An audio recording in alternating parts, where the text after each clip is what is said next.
할렐루야, 사랑하는 성도 여러분, 8월 12일 월요일 아까의 시간이 돌아왔습니다. 오늘 함께 나누실 말씀은 예레미야 49장 7절에서 22절까지의 말씀입니다. 오늘 본문은 에돔을 향한 하나님의 심판의 메시지를 다루고 있습니다. 7절을 보시면 대만에 다시는 지혜가 없게 되었느냐. 대만 사람 엘리바스가 떠오르죠. 대만은 이 에돔의 북부 지역을 가리킵니다. 굉장히 지혜와 지식이 높았던 도시로 유명했던 곳입니다. 그러나 아이러니하게도 역시 이것도 하나님의 심판에 대해서는 참 무지했다라는 걸 지적하고 있죠. 8절을 보시면 드단 거미나 돌이켜 도망할지어다 라고 나와 있습니다. 여기 드단 거미는 아브라함이 첩 그드라에게서 낳은 아들이었던 그 드단의 후예들을 가리키고요.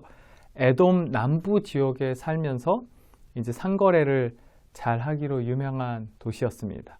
자, 그러니까 이 7절과 8절을 보시면 대만은 에돔 북부, 이 드단은 에돔 남부, 북에서 남까지, 남에서 북까지 이 전 에돔의 전 지역이 하나님의 심판의 자리에 처하게 될 것이다.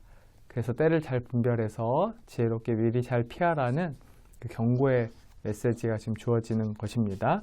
자, 9절에서 13절 심판, 하나님의 심판에 계속 메시지가 나오고 있는데 아주 중요한 특징이죠. 그 하나님의 심판은 확실하다는 것입니다. 그것을 이제 하나님이 메시지로 선포를 각 나라들에게 하고 있는데요. 자, 보시면 아주 철저한 심판이 될 것이다. 하나도 남김이 없을 것이다 라는 선포가 이어집니다. 자, 9절 포도를 거두는 자도 남기는 것이 있고 도둑도 그 모든 것을 다 훔쳐갈 수는 없지만 하나님의 심판은 남김이 없고 훔쳐가지 못하는 것이 없다. 이 비유적으로 설명하고 있는 거고요. 그게 10절에 나오는 거죠. 그러나 나 여호와는 마치 옷이 벗겨져 숨을 곳이 없는 것과 같이 철저하게 모든 것을 다 빼앗겠다라고 얘기하시는 겁니다. 자, 12절로 내려가 보시면 술잔을 입에 대지 않는 자들도 심판의 잔을 마시게 된다. 술을 전혀 마시지 않는 사람들도 그 술잔을 마시게 되는 것처럼 하나님의 심판은 그 누구도 피할 수가 없다라고 선언하시는 거죠. 13절에는 아주 그냥 에돔을 향한 하나님의 저주가 나오게 됩니다. 너희 이 땅은 영원히 황폐할 것이다 라면서 저주하고 계시죠. 어떻습니까? 우리 성도님들이 이 9절에서 13절을 쭉 읽어 내려가시면 굉장히 강하고 힘있는 하나님의 메시지라는 게 느껴지실 것입니다. 하나님이 여지를 남겨두지 않는 것처럼 정말 무섭게, 매섭게 심판의 메시지를 지금 주고 있습니다. 이 구절들 속에 11절이 있는데요. 한번 보면 좋겠습니다. 내 고아들을 버려도 내가 그들을 살리리라. 내 과부들은 나를 의지할 것이니라.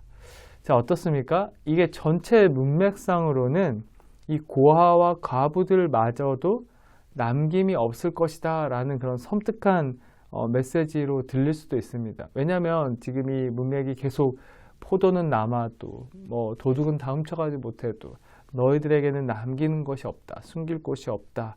영원히 황폐할 것이다. 술을 입에 대지 않는 자들도 심판의 잔을 마시게 될 것이다. 이 문맥 아래에서 보면은 이 고아들, 과부들마저도 이것은 진짜 살리겠다는 의미가 아니라 여기까지도 하나님의 심판의 영역이 미칠 것이다 라는 그런 해석이 있습니다. 근데 두 번째로는 이 본문안이 아니라 하나님의 창조 질서, 또 구원의 역사, 그 심판의 기준에 따르면 이 고아와 과부들은 정말 실제적으로 이 영원히 황폐해짐 속에서도 하나님께서 살리실 것이다. 이렇게 해석하는 것도 있습니다. 네, 둘 다 가능한 해석 중에 하나고요. 저는 그래도 두 번째 해석을 더 선호하는데요. 이 하나님의 질서 안에서 이 전체 문맥을 고려해서 해석하면 좋을 것 같고, 특별히 여기에서 이 에돔의 비참함을 더 극명하게 나타낼 수 있을 거라고 생각이 듭니다. 자, 여기 11절에 내 고아들을 버려도 너희들은 고아들을 버리고 과부들을 돌보지 못할 것이지만 내가 그들을 살릴 것이다. 그러니까 너희들이 버린 자들을 내가 구원할 것이다. 네, 더 극명한 대비가 되겠죠. 그래서 하나님이 심판하는 자들과 구원하는 자들의 모습을 우리는 볼 수 있게 됩니다. 자, 그 14절로 이제 내려가 보시면 이 심판의 주체가 누구인가? 하나님은 항상 그 심판하실 때 그 심판의 주체를 얘기하십니다. 누구라고 얘기하십니까? 바로 여호와 하나님 나 자신이다. 하나님이 무너지지 않을 것 같은 에돔 심판의 주관자 되신다라고 다시 한번 14절에서 선언하시는 거죠. 이어지는 15절과 16절은 그 하나님의 심판을 대하는 에돔 사람들의 모습이 나옵니다. 하나님은 그 에돔 사람들을 사실 쫓아내셨죠. 그 에서를 쫓아내심으로 이 에돔, 에서의 후예들이 황무지에서 사실 살아가게 되었습니다. 그런데 에돔 사람들은 지금 어떻게 반응합니까? 하나님께 쫓겨나서 그 바위 틈 산 꼭대기에 살고 있는데 그것을 마치 그 요새인 양 자랑으로 여기면서 그것을 의지해서 살아가고 있다라는 것입니다. 이 15절과 16절을 보면은 그 에돔 사람들의 모습을 보면 우리의 모습과 참 많이 닮아 있다. 세상의 모습과 참 많이 닮아 있다는 생각이 듭니다.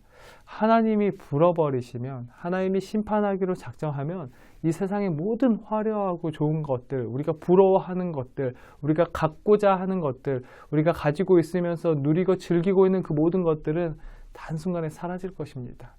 자, 에돔이 무엇을 의지합니까? 바위 틈, 산 꼭대기에 살면서 그것들을 의지하고 있다는 거예요. 근데 하나님 보시기에는 얼마나 어리석은 것입니까? 그것들 불면 쓰러질 것인데 마치 자기들은 심판당하지 않을 것처럼 살아가고 있다라는 거죠. 네, 마치 저와 우리 성도님들도 사라지고 말 세상의 것들을 부러워하거나 그것을 의지하는 마음이 있다면 오늘 메시지에 더욱 귀를 기울여 보시길 바랍니다. 자, 19절 보겠습니다.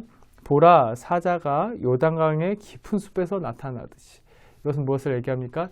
요단강은 범람하는 강인데 우기 때, 자, 이제 그 강 주변에 맹수들이 살다가 강이 범람하게 되면은 이제 어떻게 될까요? 이제 맹수들이 산 위 언덕으로 올라오게 되는 것이었죠. 그걸 지금 묘사하고 있습니다. 그렇게 맹수들이 올라오는 것처럼 너희들이 요새와 같이 여기는 그 산 꼭대기까지 그렇게 맹수들이 올라오듯이 하나님의 심판이 임하게 될 것이다. 자, 20절. 양떼의 어린 것들이 끌려간다. 마치 양떼의 가장 어린 것들이 먼저 맹수에게 끌려가듯이 너희가 바로 그런 모습이 될 거다. 스스로 강하게 여기지 말라는 것이죠. 자, 21절은 그 부르짖는 소리가 홍해에 들릴 것이다. 이것은 무슨 메시지입니까? 사실 에돔에서 홍해까지는 약 200km가 넘는, 절대로 아무리 외쳐도 들릴 수가 없는 그 신음이죠. 근데 과장법입니다. 이것은 무엇을 의미하냐면 국제사회, 여러 주변 나라들에게 에돔의 심판이 그만큼 큰 충격으로 다가오게 될 것이다. 네, 사람들이 보기에는 견고한 요새와 같았는데 그것이 한순간에 무너진 것을 보면서 하나님의 심판의 위험, 어쩌다 에돔이 저렇게 망하게 되었는지 그것을 알게 될 것이라는 것이죠. 22절 보시면 보라, 원수가 독수리같이 날아온다. 여기서 독수리는 바벨론의 왕 느부갓네살을 의미합니다. 왜 이렇게 묘사를 했을까요? 자, 독수리는 요새, 천혜의 요새일지라도 이미 날아갈 수 있죠. 그렇게 점령할 수 있다. 애굽을 칠 수 있다. 그리고 두 번째는 독수리는 하늘에서 갑작스럽게 먹이를 잡아채지 않습니까? 그렇게 갑작스럽게 너희들에게 심판이 임하게 될 것이다. 것을 시사하고 있습니다. 네, 오늘 에돔을 향한 하나님의 메시지를 이렇게 잠깐 보았는데요. 말씀을 정리해 보겠습니다. 에돔은 그 하나님의 그 심판이 임한다고 했을 때 이 구절들 속에서 아주 중요하게 우리가 발견할 수 있는 것이 있습니다. 모압이나 암몬 또 다른 여러 나라들과는 다르게 이 에돔을 향한 심판의 메시지 속에서는 회복과 관련된 메시지가 주어지지 않았습니다.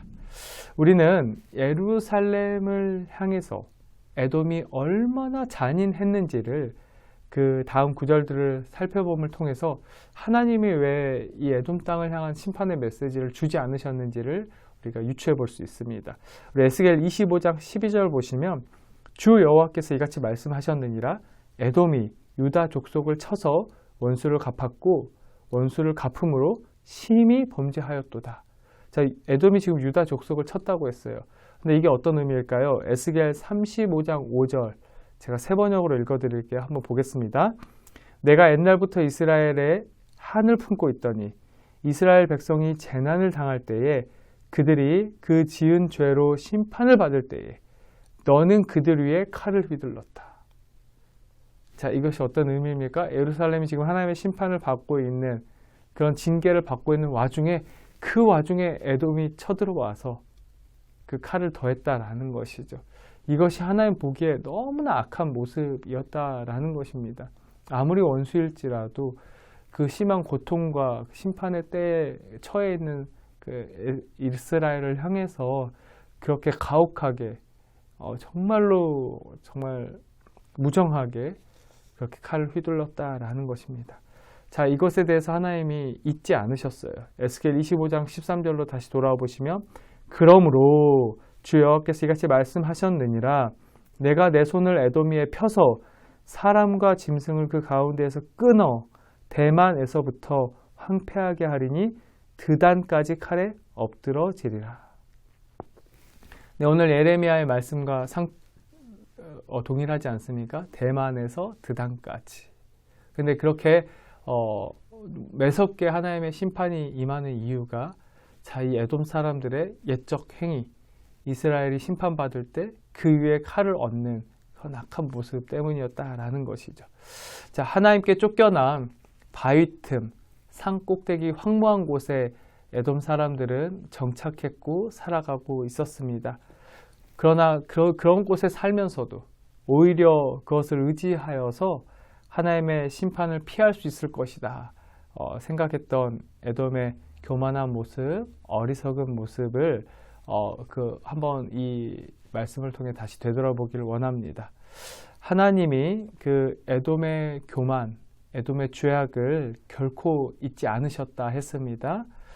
이 세상의 교만과 죄악도 동일하게 결코 잊지 않으실 것입니다. 세상의 수많은 사람들은 마치 바위 틈, 산 꼭대기처럼 여전히 하나님과의 관계가 단절된 채로 살아가고 있으면서도 세상이 주는 것을, 그 세상이 소유하는 것으로 또 만족하며 그 세상을 즐기며 하나님의 심판은 없을 거야 라고 생각하며 살아가고 있다는 것이죠. 그런 세상을 우리가 부러워하거나 나도 세상 사람들처럼 하나님과 단절된 채로 살아가고 있는 모습은 있지 않은지 오늘 말씀을 통해 돌아보는 것이 필요할 것입니다. 사랑하는 성도 여러분, 바위 틈, 산 꼭대기, 하나님과 단절된 그곳에는 생명이 없습니다. 그 생명 없는 곳에 머물러 있으면서 그 세상 안에서 내가 잘 살고 있다 하는 착각이 없으시기를 바랍니다. 오늘 주신 말씀을 통해서 그 하나님과의 관계를 가로막는 그 삶의 문제, 그 내가 바위 틈, 또 산 꼭대기에 있진 않은가, 무엇이 하나님과 나 사이를 가로막고 있는가, 그것을 발견해 보시고 주님 회복하여 주시옵소서. 그 깊은 회복으로 나아갈 수 있는 오늘 하루가 될 수 있기를 축복합니다. 우리 기도하겠습니다. 하나님, 오늘 말씀을 통해 하나님과 깊이 단절된 채로 살아가면서도 그런 삶을 안전하다 여겼던 에돔의 교만을 보게 하시니 감사합니다. 우리의 삶의 자리에도 하나님과 단절되어 있는 죄악의 자리, 교만의 자리가 있다면 발견하게 해주셔서 나의 굳어진 요새에서 기꺼이 주님 앞으로 나아갈 수 있는 지혜와 은혜를 허락하여 주옵소서. 예수님의 이름으로 기도합니다. 아멘. 네, 오늘 하루도 주님의 귀한 은혜 안에 머무를 수 있기를 축복하고 우리 내일 아까의 시간에 뵙도록 하겠습니다.